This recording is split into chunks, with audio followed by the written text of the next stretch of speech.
Terima Ya. kasih Anda masih menyaksikan debat ketiga calon presiden pemilu tahun 2024. Dan kami ingatkan sekali lagi kepada hadirin yang berada di dalam ruangan ini, dimohon untuk tenang dan tidak mengganggu maupun mendistract para capres yang sedang menjawab. Dan kita sama-sama menghormati hak berbicara, kesempatan berbicara bagi ketiga calon presiden kita malam hari ini. Setuju ya, sepakat ya? Hadirin ya. Sepakat Bisa semua? dijaga ya semua ya. Baik, baik. Kita akan lanjutkan acara kita malam hari ini. Kita sepakat untuk menjaga ketertiban. Baik, dimohon tenang, baik. Kepada tiga calon presiden, Bapak Anies Baswedan, Bapak Prabowo Subianto, dan Bapak Ganjar Pranowo. Mohon Kita tenang, sudah sepakat, mohon Bapak-Bapak, tenang, kita sudah Ibu-Ibu. sepakat tadi untuk menjaga ketertiban. Oke, kami mohon untuk menuju ke podium, Bapak-Bapak. Baik, di segmen ini kami akan kembali dengan pendalaman visi misi dan program kerja calon presiden 2024 dengan memberikan pertanyaan yang telah dibuat oleh 11 panelis. Namun sebelum itu kami ingatkan sekali lagi para hadirin dimohon untuk tenang dan supaya acara ini dapat berlangsung dengan kondusif. Dan menghormati hak berbicara. Betul. Calon presiden yang sedang berbicara, misalnya. Dan untuk segmen ketiga ini pertanyaan dimulai untuk calon presiden nomor urut 2 Bapak Prabowo Subianto, dan kami persilakan kepada panelis Ibu Iren Gayatri untuk mengambil undian subtema pertanyaan di dalam fishbowl. Kami persilakan Bu Iren.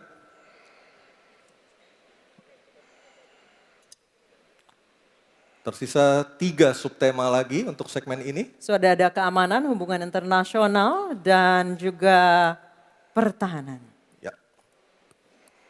Diperlihatkan Ibu Iren. Politik luar negeri. Oke, baik. Politik luar negeri. Selanjutnya panelis Bapak Kusnanto Anggoro untuk mengambil undian daftar pertanyaan dari fishbowl dan mohon diperlihatkan huruf yang tertera. Huruf A, B, atau C yang akan dipanggil oleh Pak Kusnanto Anggoro. Silakan Pak Kus. Huruf C, politik luar negeri. Baik, saya Huruf akan C, ambil politik luar negeri. amplopnya. C, politik luar negeri masih tersegel. Silakan Anissa. Baik, ini amplopnya masih tersegel Bapak Ibu. Dan kami ingatkan sekali lagi para calon presiden untuk mendengarkan dengan seksama karena pertanyaan tidak akan kami ulangi. Dan pertanyaan untuk calon presiden nomor urut 2 Bapak Prabowo Subianto. Utang luar negeri adalah instrumen pembayaran yang sah. Namun ada risiko intervensi kedaulatan oleh negara pemberi utang. Pertanyaannya, apa kebijakan paslon untuk menghindari intervensi kedaulatan Indonesia akibat utang yang terus bertambah? Waktu menjawab 2 menit Pak Prabowo, kami persilahkan. Baik, mengenai utang luar negeri, ternyata Indonesia sekarang hutang luar negeri kita sebagai rasio perbandingan terhadap produk domestik bruto kita salah satu terendah di dunia. Jadi masih kita sekitar berada di sekitar 40%, sedangkan banyak negara jauh di atas kita. Kedua, kembali lagi dengan manajemen yang prudent, pengelolaan yang baik, dan dengan strategi ekonomi yang tepat, terutama dengan hilirisasi, di mana kita bisa mendapat keuntungan sebagai bangsa, ini memperkuat posisi tawar kita. Jadi saya kok tidak terlalu khawatir negara lain mau intervensi kita soal hutang. Kita sangat-sangat dihormati, kita tidak pernah default. Saya keliling seluruh dunia, mereka sangat hormat dengan Indonesia, kita tidak pernah gagal hutang. Dan saya sangat optimis, tapi kembali kita harus punya kekuatan pertahanan yang kuat supaya tidak bisa diintervensi, tidak bisa digertak, tidak bisa diintimidasi. Hanya dengan kekuatan kita akan dihormati dan kita akan amankan kekayaan kita, amankan ekonomi kita, amankan pembangunan kita menuju Indonesia makmur, Indonesia kaya. Terima kasih. Masih ada sisa waktu Pak Prabowo? Ya, Mohon tenang. saya tegaskan kembali ya, bahwa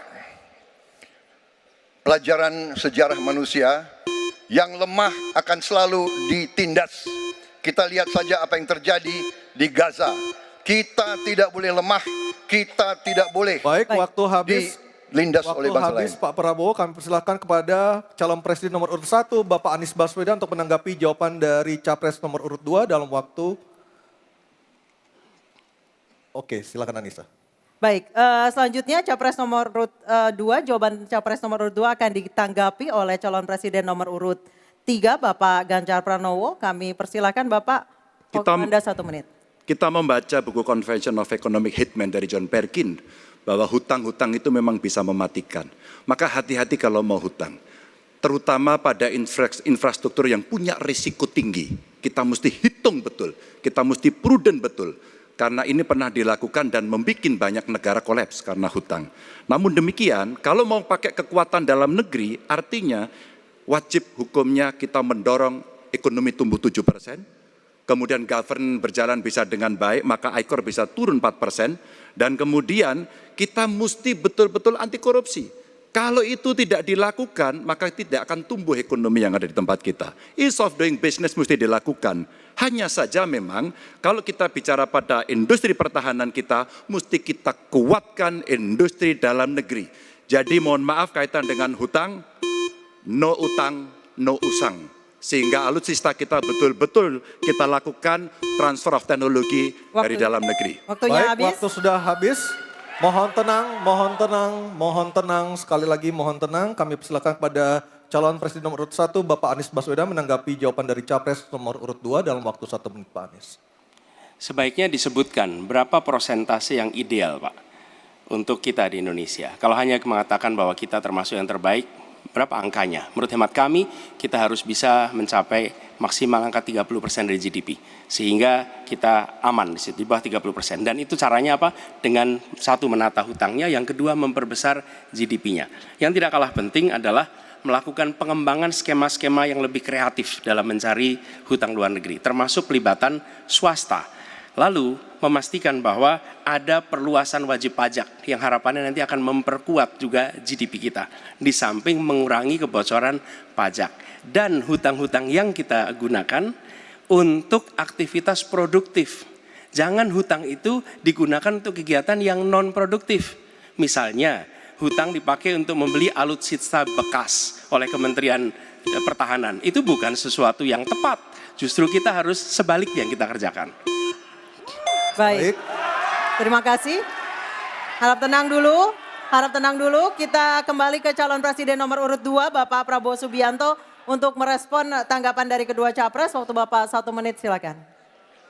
Saya nggak mengerti. Jangan-jangan guru kita, buku kita sama, Pak Ganjar. Kok saya banyak sependapat. Terus aja. Saya akan bilang AA. Saya bukan orang macam-macam. Tapi Pak Anies, saya kira Pak Anies perlu belajar ekonomi lagi, ya kan? Jadi kalau bilang ideal 30%, dasarnya apa? Yang di bawah kita itu Arab Saudi, Rusia, pokoknya negara-negara yang punya sumber alam yang luar biasa. Tetapi 40% ya salah satu terendah sekarang. Jadi kalau kita mau bangun industri, tadi saya setuju sebagian dari yang Bapak sampaikan. Oh iya, kenapa? Yang penting utang itu produktif. Itu saya setuju. Tapi kita bisa sampai 50%, tidak ada masalah. Kita tidak pernah default. Kita tidak pernah default. Kita dihormati di dunia. Baik. Terima kasih. Baik, terima kasih.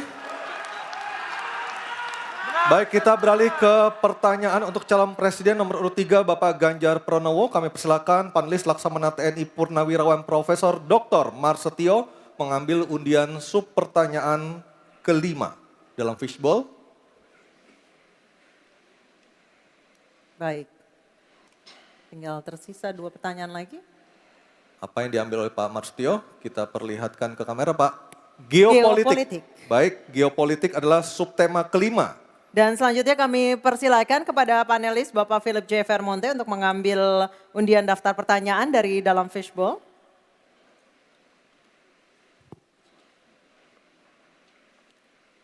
Huruf huruf A. A. Geopolitik huruf A. Geopolitik Saya huruf A. ambil Baik. amplopnya, masih tersegel, silakan Anissa. Baik, kita akan buka amplop yang tersegel ini. Subtema kelima yang harus dijawab adalah tentang geopolitik. Dan kami ingatkan kembali kepada calon presiden untuk mendengarkan dengan seksama karena pertanyaan tidak akan kami ulang. Dan pertanyaan untuk Bapak Ganjar Pranowo adalah konflik Laut Cina Selatan belum selesai dan Code of Conduct belum disepakati. Bahkan menjadi arena persaingan hegemoni Amerika Serikat dan Tiongkok. Pertanyaannya, apa inisiatif baru yang ditawarkan paslon agar Indonesia berkontribusi dalam mengelola konflik Laut Cina Selatan? Waktu menjawab 2 menit Pak Ganjar, kami persilahkan. Indonesia bukan claimant. Jadi sebenarnya kita punya banyak langkah untuk bisa kita lakukan. Yang pertama adalah kita evaluasi perjalanan selama ini bagaimana di Laut Cina Selatan tidak pernah selesai. Sudah dengan DOC, sudah dengan COC, 20 tahun lebih tidak pernah selesai. Maka usulan kami sangat jelas dan clear. Apa itu? Kesepakatan sementara. Kenapa kesepakatan sementara? Ini mesti kita dorong dan kita inisiatif agar kita bisa mencegah sesuatu yang tidak kita inginkan. Kita tahu persis, modernisasi peralatan di Tiongkok akan selesai di tahun 2027. Apa artinya? Kalau kita bicara One China Policy, maka seluruh dunia pasti akan mengakui bagaimana peran itu. Yang kedua, ketika kemudian peran itu menjadi kuat, maka bukan tidak mungkin cerita-cerita potensi terjadinya konflik dengan negara lain akan muncul. Mungkin perangnya tidak sampai ke Indonesia. Tapi pada sisi lain, kita bisa kena dampak. Yang berikutnya, bagaimana patroli bisa kita perkuat juga di wilayah Laut Cina Selatan.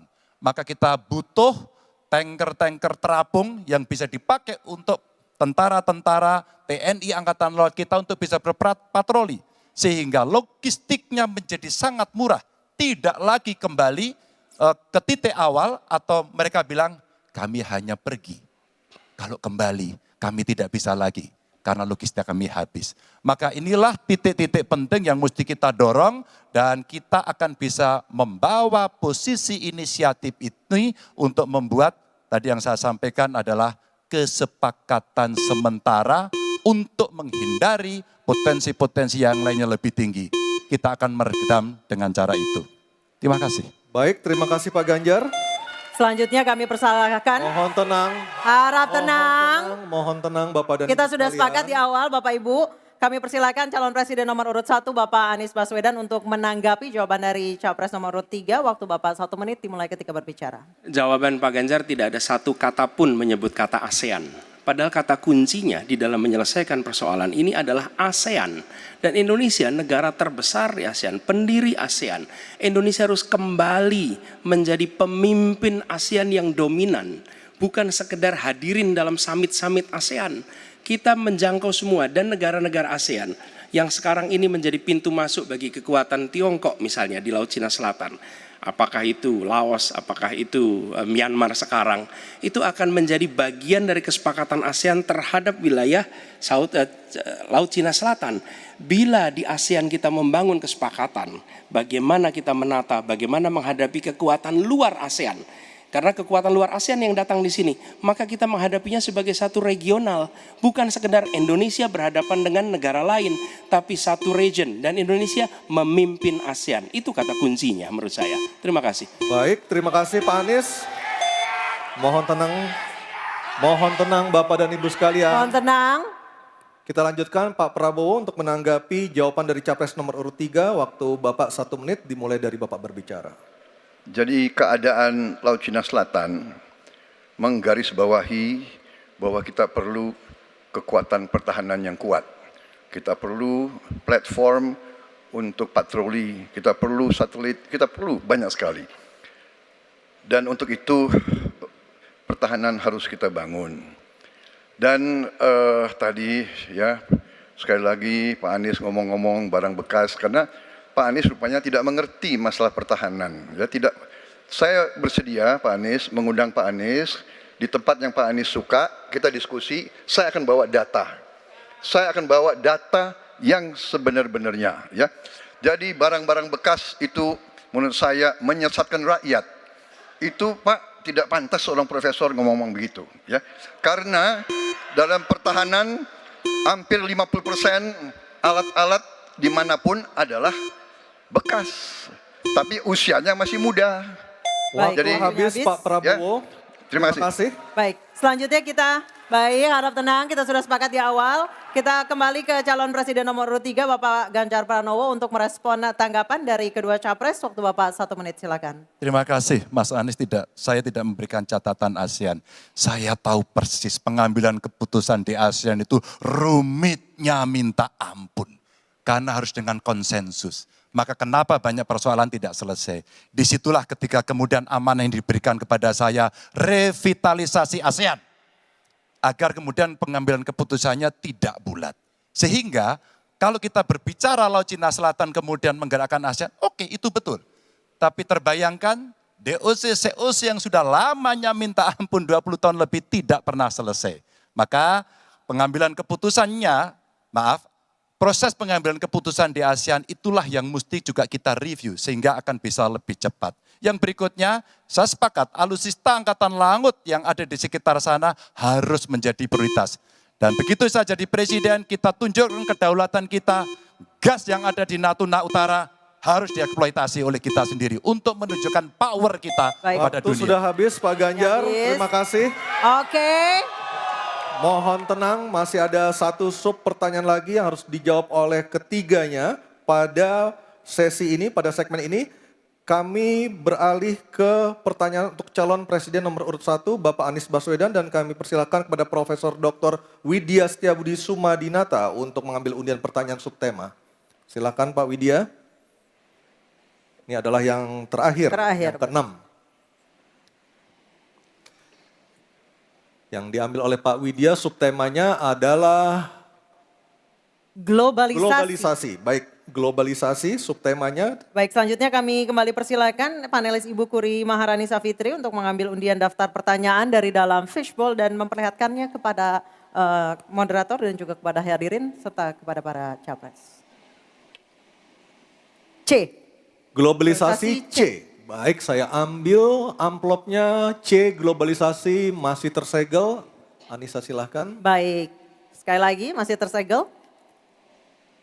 Ini globalisasi huruf C. Kita akan lihat Ya. bersama.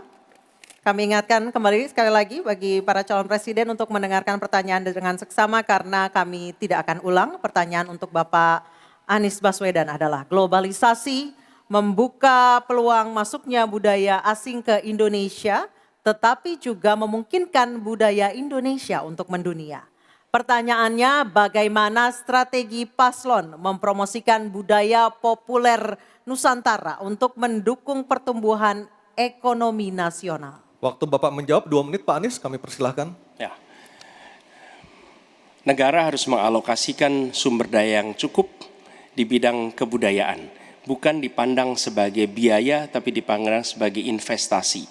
Dengan begitu, maka karya-karya kita, dari mulai kuliner, karya seni seperti film, itu menjadi tumbuh berkembang dan kemudian bisa dibawa ke level global. Dan kita berencana di dalam diplomasi ini melibatkan semua, diaspora dilibatkan, mahasiswa dilibatkan. Mereka yang berada di luar diajak menjadi bagian dari diplomasi. Kemudian yang tidak kalah penting, kita ingin membangun rumah kebudayaan Indonesia di tiap-tiap region di seluruh dunia.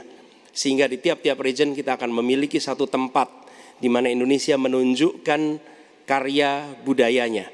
Di mana kita menjual kepada mereka bukan sekedar komoditas perekonomian, tapi juga kita menawarkan kepada mereka nilai karya budaya Indonesia. Kemudian kuliner, kita merencanakan untuk membantu mendorong tumbuhnya restoran-restoran, kafe-kafe Indonesia di berbagai kota besar di seluruh dunia. Sebagaimana sekarang di Jakarta kita menyaksikan banyak sekali restoran asing di sini. Kita harus memiliki rumah kuliner Indonesia di berbagai tempat. Dan itu siapa? Negara yang ada di belakangnya. Negara yang fasilitasi. Dengan begitu maka swasta yang terlibat akan bisa mengelola ini, tapi awalnya investasi dari negara. Dan lalu disiapkan kredit yang memungkinkan bagi usaha kecil mikro untuk menjadi bagian dari diplomasi kebudayaan Indonesia. Kemudahan di dalam permodalan, kemudahan di dalam mengakses pasar internasional, itu semua dilakukan supaya seluruh jajaran bisa terlibat di dalam kampanye diplomasi kebudayaan Indonesia. Terima kasih. Baik, terima kasih Pak Anies. Baik, selanjutnya calon presiden nomor urut 2. Harap tenang. Mohon tenang, Bapak dan Ibu, mohon tenang. Calon presiden nomor urut 2 Bapak Prabowo Subianto untuk menanggapi jawaban dari capres nomor urut 1. Waktu Bapak 1 menit, silakan. Saya kira yang disampaikan Pak Anies masuk akal ya, walaupun memang itu bersifat normatif ya. Memang kembali kalau dikatakan negara yang harus berperan, kuncinya adalah bahwa kita ini harus punya dana yang cukup. Kita harus punya tabungan yang cukup. Kita harus punya sovereign wealth fund yang cukup. Untuk itu kita harus punya laba yang cukup. Kita harus punya neraca perdagangan yang positif.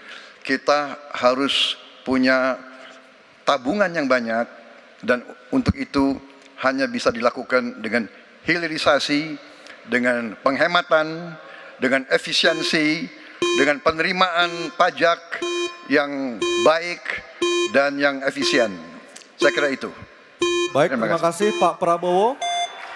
Selanjutnya kita dengar, mohon tenang, kita dengar tanggapan ataupun jawaban dari calon presiden nomor urut 3 Bapak Ganjar Pranowo menanggapi jawaban capres nomor urut 1. Waktu Anda 1 menit Pak Ganjar, kami persilahkan. Teknologi digital sudah mendunia, kita semua menggunakan itu. Maka ada satu kata namanya viralisme. Maka ketika kemudian ada yang konvensional, kita mendorong agar para duta besar kita, diplomat kita untuk menjadi tenaga pemasar, mereka menjadi fasilitator, mereka juga kemudian mempromosikan yang ada di dalam negeri maupun menarik yang potensi di luar negeri ke dalam negeri dengan berbagai kerjasama dan fasilitasi dari negara, maka viralisme sebenarnya bagian yang bisa kita dorong dari tanah air sendiri. Kalau kita lihat Nicky, Rich Brian, Karina seorang intelektual yang hebat sekali yang menemukan antivirus AstraZeneca. Dia diaspora yang hebat, kita promosikan, kita viralkan. Nicky Rich Brian, Voice of Baceprot yang kemudian mendunia kita fasilitasi, maka dialah yang akan bisa mendapatkan keuntungan dan sekaligus menjadi diplomat Baik. Indonesia. Sudah habis, Pak Ganjar. Oke, harap tenang. Mohon Harap tenang. Harap tenang. Selanjutnya kita kembali ke calon presiden nomor urut 1 Bapak Anies Baswedan untuk merespon tanggapan dari kedua capres. Waktu Bapak 1 menit, silakan. Terima kasih. Kami bersyukur sekali bahwa Bapak-Bapak berdua sepaham dengan apa yang kami gagas. Dan ketika kami ditugaskan sebagai Presiden Republik Indonesia, sebagai Panglima Diplomasi, maka setiap kegiatan ke luar negeri adalah bersama dengan delegasi kebudayaan, delegasi seni. Dan datang ke pusat-pusat kegiatan kebudayaan, kesenian di negara-negara yang dikunjungi. Bukan hanya datang rapat lalu pulang, tapi datang di sana menemui aktivitas-aktivitas kesenian, kebudayaan, sehingga mereka pun menyadari bahwa Indonesia ini negeri yang kaya budayanya. Karena setiap presidennya datang, dia membawa delegasi kebudayaan, ditunjukkan di sana, bukan datang rapat, ikut lalu pulang. Dan dengan cara seperti itu, maka dunia akan menyaksikan. Ingat, setiap presiden datang sebuah negara, seluruh media di negara itu memperhatikan. Itu kesempatan luar biasa untuk mempromosikan Indonesia, dan itu yang kami kerjakan di samping yang sudah kami lakukan, kami katakan tadi. Terima kasih. Baik, terima kasih Pak Anies, Pak Ganjar, dan Pak Prabowo. Dan kami persilakan untuk para capres untuk kembali ke tempat duduk masing-masing. Dan kita akan jeda sejenak dan debat ketiga calon presiden pemilu tahun 2024 masih akan terus kembali. Kali ini bukan mau jawab pertanyaan dari panelis, tetapi pertanyaan dari antar calon presiden. Akan ada bertanya dan menjawab dari para calon presiden. Dan kita akan kembali di debat ketiga calon presiden pemilu tahun 2024.